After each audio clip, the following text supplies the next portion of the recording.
जय श्री महाकाल, जय माँ काली सभी भक्तों को। अगर आप हमारे चैनल पर नए हैं तो कृपया करके चैनल को सब्सक्राइब कर दीजिए, नोटिफिकेशन बेल को प्रेस कर दीजिए और ये जो वीडियो है इसको लाइक कर दीजिएगा, शेयर कर दीजिएगा और कमेंट कर दीजिएगा। और आज का जो टॉपिक है वो ये है कि तंत्र क्या है।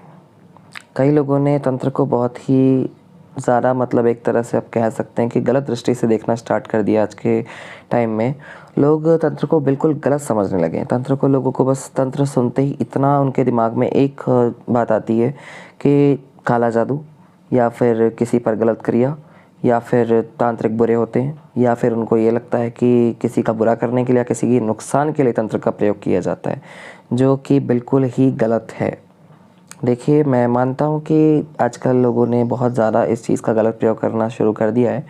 ये बात सच है, बिल्कुल इसमें कोई आप ये नहीं बोल सकते कि कुछ भी झूठ है। सच है, लेकिन पूरी तरह से सच नहीं है। पर एक चीज़ आप खुद देखो कि भाई अगर कोई तलवार है तो कई तलवार अगर किसी के हाथ में पकड़ाई गई है तो वो तो उस पर डिपेंड करता है कि वो किसकी गर्दन काटेगा, अच्छे की या बुरे की। तो इसी तरह से तंत्र भी एक तलवार ही आप मान सकते हो। वो तो एक विद्या है, वो एक प्रयोग है। वो किस पे आपको प्रयोग करना है, किस तरह से प्रयोग करना है, वो आपके ऊपर डिपेंड करता है, आपके ऊपर निर्भर करता है। वो भगवान ने तो तंत्र बनाया था। अब तंत्र किसने बनाया था? पहली बार तंत्र की शुरुआत जो हुई थी वो शिव जी के मुख से उत्पन्न हुआ था। तो जो भगवान के स्वयं सदाशिव के मुख से उत्पन्न होने हुआ है तो वो गलत कैसे हो सकता है? आप खुद सोचो। आजकल के कुछ लोगों ने ये बना रखा है कि भाई तंत्र सीख लिया, तंत्र विद्या सीख ली, इस पे उल्टा कर दिया, उस पे उल्टा कर दिया, इसके घर का ये कर दिया, उसके घर का वो कर दिया, तो उल्टा सीधा। तो वो चीज़ गलत है। वो उनकी सोच ऐसी है तो वो ऐसा कर रहे हैं।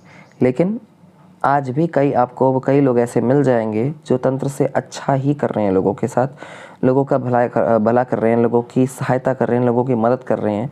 कई भगत आपने देखे होंगे। अब कई लोगों को लगता है कि भाई हम तो तंत्र नहीं करते, हम तो इन चीज़ों से दूर हैं, पर ऐसा बिल्कुल भी नहीं है। एक साधारण से साधारण व्यक्ति भी तंत्र का प्रयोग कर रहा है, तंत्र विद्या का प्रयोग कर रहा है। वो कैसे कर रहा है आप खुद देखो। तंत्र का अर्थ है, तंत्र जो जुड़ा है वो दो चीज़ों से जुड़ा है, तन और यंत्र। ठीक, तो तंत्र क्या होता है? तो तन का मतलब है शरीर और यंत्र हम किसी चीज़ पे किसी ऊर्जा को स्थापित करके जब प्रयोग करते हैं तो जिस चीज़ पे हम स्थापित करते हैं, जिस स्थान पर स्थापित करते हैं, उसे यंत्र का स्वरूप माना जाता है। तो तंत्र का अर्थ क्या है? तंत्र का अर्थ ये है कि हम अपने शरीर से किसी ऊर्जा को एक तरह से मान सकते हैं कंट्रोल कर रहे हैं, ठीक है, या प्रयोग कर रहे हैं। तो अपने शरीर के माध्यम से उसे दिशा दे रहे हैं, अपने मस्तिष्क से, अपने मन से, अपने मन की गति से। उसे एक तरह से आप तंत्र मान सकते हो। एक सिंपल सी डेफिनेशन है, एक सिंपल सी परिभाषा है। तो डिटेल में बताया जाएगा धीरे धीरे आगे करके कैसे होता है, क्या होता है। तो इतना सा आज के लिए सिर्फ इतना है कि आपको एक परिभाषा दी जा रही है तंत्र की। तो क्या होता है इससे? तंत्र में हमारे शरीर की चीज़ों का प्रयोग होता है, हमारे तन की वस्तु का होता है, जैसे नाखून का, बाल का, खाल का होता है। कि तो आपने देखा होगा आज के समय में भी कई शक्तियों को बलि जाती है। अब वो ज़रूरी नहीं है कि काट के दी जाए, जीवित भी जाती है। वो निर्भर करता है सामने वाले पे कि वो कैसे कर रहा है, वो क्या कर रहा है। दी जाती है। अब जिस चीज़ में काट के दी जानी है उसको हम नहीं बदल सकते, ठीक है। जिस चीज़ में जैसे जाएगी, जो चीज़ जैसे होती है वो वैसे ही रहेगी। उसमें कुछ लोग गलत कहते हैं, उसको गलत ये सोचते हैं कि नहीं वो चीज़ सही नहीं है। तो आप एक बात बताओ, आप उस चीज़ को गलत कैसे बोल सकते हो? आप भी तो अपने शरीर के लिए, अपने शरीर को चलाने के लिए, अपनी जीवन चक्र को चलाने के लिए आप भी तो पेड़ पौधों का इस्तेमाल कर रहे हो। तो क्या उनमें जान नहीं होती, उनमें प्राण नहीं होते? ये बात सच है कि एक इंसान को अगर, जानवर को अगर आप काटोगे, एक पशु पक्षी को काटोगे किसी को, तो एक पशु से ज़्यादा दर्द किसी को नहीं हो सकता उस चीज़ में। लेकिन हाँ, अगर आप पेड़ को काटोगे तो उससे दर्द कम होगा। एक पशु को, एक इंसान को ज़्यादा होगा, लेकिन एक पेड़ को कम होगा, एक पौधे को कम होगा। लेकिन जीव तो जीव है, चाहे दर्द हो या ना हो, जान तो आप उसकी ले ही रहे हो।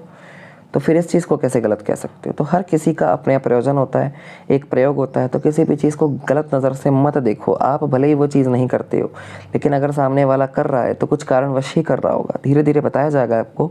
चैनल से जुड़े रहिए, जो भी जानकारी होगी दी जाएगी।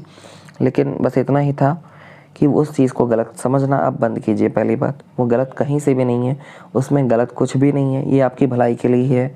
इसमें हाँ, गलत लोगों से बचो, गलत लोगों से बचना सीखो, गलत को पहचानो, लेकिन एक की वजह से सबको गलत मत ठहराओ। आजकल लोग पैसे के लिए तंत्र का गलत प्रयोग करके कुछ भी कर देते हैं। किसी के घर में मारण कर दिया, स्तंभन कर दिया, सम्मोहन कर दिया, कीलन कर दिया, वशीकरण कर दिया। कितनों की ज़िंदगी इससे बर्बाद होती है, कितनों के जीवन बर्बाद हो जाते हैं। लेकिन ये है कि भाई सही गलत को पहचानना सीखो। एक की वजह से सबको गलत मत ठहराओ। बाकी आपको आगे इस विषय में और ज़्यादा जानकारी दी जाएगी धीरे धीरे करके।